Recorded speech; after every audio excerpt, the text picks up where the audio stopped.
So I'm in my office early. I'm trying to get some work done. And then I get some news alerts on my phone. It's the health news. I like to follow it. And I've already done an emergency broadcast this morning, the whole skin transparency thing. If you haven't found that video, go find it. That's fascinating stuff. Here's another kind of emergency. And that is that apparently the Endocrine Society has decided we're just not going to test people for vitamin D deficiency. And no, you don't need to take a vitamin D supplement.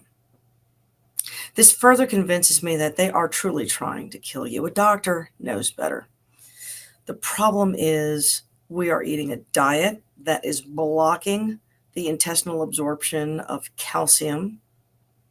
We are wearing sunscreen and not going out into the sun, which is preventing our bodies from making vitamin D. We are all deficient of vitamin D. The number one risk factor for death during the recent pandemic was vitamin D deficiency.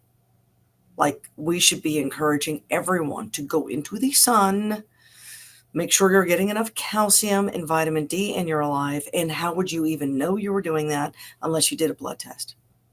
And yet this Endocrine Society is saying, you don't need to do that. We're going to tell the doctors not to even suggest it.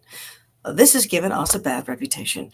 The translation to that statement, I will tell you what that statement means. That statement means we're spending too much money on lab tests as a society. Can't have that. We can't have you actually using your insurance policy to do a wellness check on something you would benefit from. Can't do it. Now, the second half of that argument is, and this is a true statement, that the USDA, the FDA, I guess, controls this. Their recommended doses of vitamin D are woefully low. The number of micro units or whatever that you need for, or the IUs, whatever they call them, whatever you need for vitamin D, they quote is way too low. Honestly, 10 minutes in the sun is like 100 times more potent than your vitamin D supplement. So I personally prefer free. If it's free, it's me. 20 minutes in the sun, no sunscreen. You are not, and I get sunburned easy, and I have had a melanoma. That is not enough sunlight to cause skin damage, to cause melanomas, but it definitely is enough sun to replete your vitamin D normally.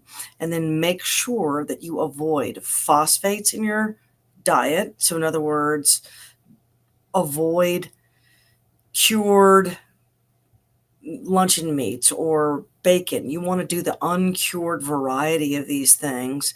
You don't want to have any nitrates. You don't want to have any preservatives. These things prevent your body's natural absorption of vitamin D and calcium.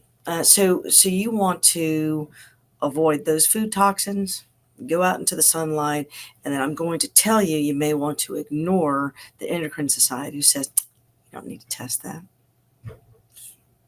No big deal.